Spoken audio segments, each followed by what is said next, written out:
I'm joined now by Lieutenant General H.R. McMaster, who's a former US National Security Advisor and also author of Battlegrounds, The Fight to Defend the Free World. Good evening, and thank you very much for being with us. And I just thought, first of all, this doesn't seem to be going terribly well for Vladimir Putin. Do you think he has badly miscalculated here?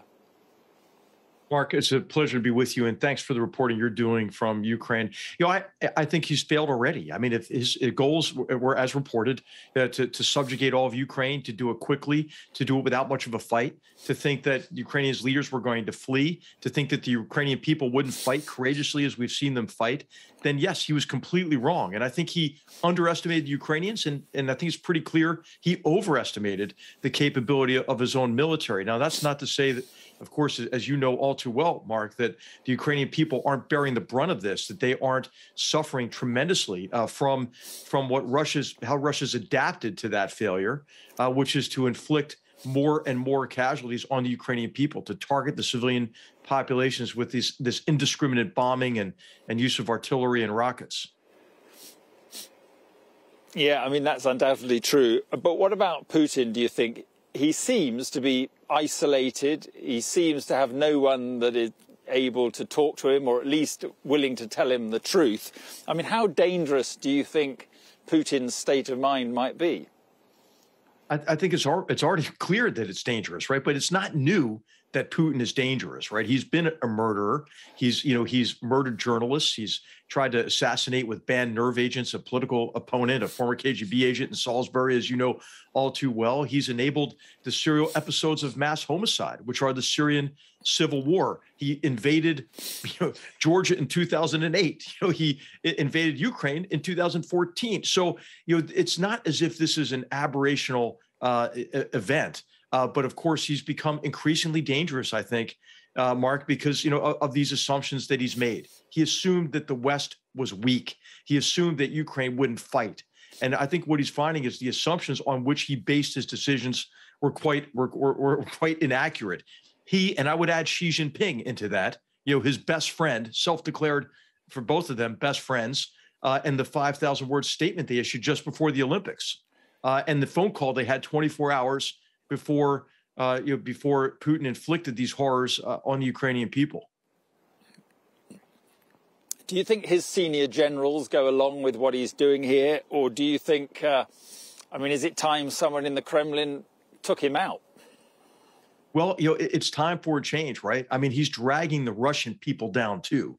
And so you would hope that the Russian people, and you've seen the protests, but of course they haven't been able to coalesce because they've been put down brutally inside of Russia. But, Vladimir Putin loves to appear strong, doesn't he? Like, he likes to ride a horse, shirtless on horseback.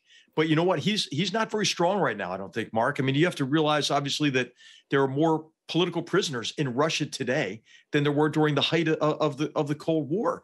That there are more people in Russia's internal security services than there are in Russia's military. So, those aren't signs of strength, I don't think. Now, I don't understand what's going on inside the Kremlin. I don't think anybody does. But we can only hope that there would be a change of leadership, and maybe even leadership who recognize that the future of the Russian people lies with Europe, right? Lies with peace and the prosperity that the Russian people could experience, if they put down the sword, and instead focused on their own future. Do you think, General, that NATO may eventually be drawn into this war? I think it's a very strong possibility, Mark. I think the chance for a broader war in Europe is significant. And we're talking a lot about the aerospace domain and the need to challenge it in the maritime domains. But of course, this war is already affecting all the neighboring countries with the massive refugee flow. And the estimates are that could grow to 10 million people. So I think, Mark, it's already a broader war. Right? These wars, as you know, they don't stop at boundaries. The Syrian civil war didn't stop at Syria's boundary. And so I think we have to recognize that the chances of an expansion of the conflict are quite high. And, of course, Putin's been aggressive, beyond Ukraine, right? As I mentioned, he's invaded Georgia, but he's also weaponized refugees on Poland's border. He's encouraging Serbian separatist movements in the Balkans, right? He's conducted massive cyber attacks. So I think that, that we have to be prepared, for an expansion of this war. We ought to try to do everything we can to avoid it. We have to do everything also to ensure that Russia fails in Ukraine, because if he succeeds there, it's not the end. Yeah, it's interesting you say that we should do everything we can to avoid it, but we've just, while you were speaking there, had pictures on the screen, General, of all the hundreds of thousands of people fleeing the country, the desperate images of families torn apart. Is there at all a moral, humanitarian case for actually getting involved now and doing something? Absolutely. And I think that we have to obviously demonstrate that we have the will and the capability to do so, to impose what some people are recommending, right? Safe zones and humanitarian corridors. But also we have to pull out all the stops on providing the Ukrainians with the defensive capabilities they need. Now, there's a lot of talk about MiG fighters. Okay, do it. How about medium-range air defense weapons? How about more drone capabilities? Because as the Russians pull their artillery and their rockets into these bastions that they want to use to rubble European cities, hey, we have to help the Ukrainians do something about that, but also we have to really raise our voices loudly across the free world for the establishment of a safe maritime corridor to Odessa, for example. And so I really think that the time is now to pull out really all the stops. And I know that you've been reporting, on what could happen in the hydrocarbon sector if there are sanctions. But hey, I think we all have to be prepared to pay some price to help the Ukrainians who are paying, the ultimate price, sadly, right now, and to interrupt the cash flows to Putin that fund his war machine. Right. Just finally, because we've run out of time, but you're saying we should impose a no-fly zone and some sort of maritime zone as well. Is that what you're saying? We have to be quite transparent about this with the Russians, right? And we have to, build the capability to do it. I think we'll have to tell him that it's our intention, unless he stops the mass homicide in Ukraine, that we're going to have to act. And so the alternative, Mark, I know, of course, there's a tremendous risk of action. We always focus on that, and quite rightly.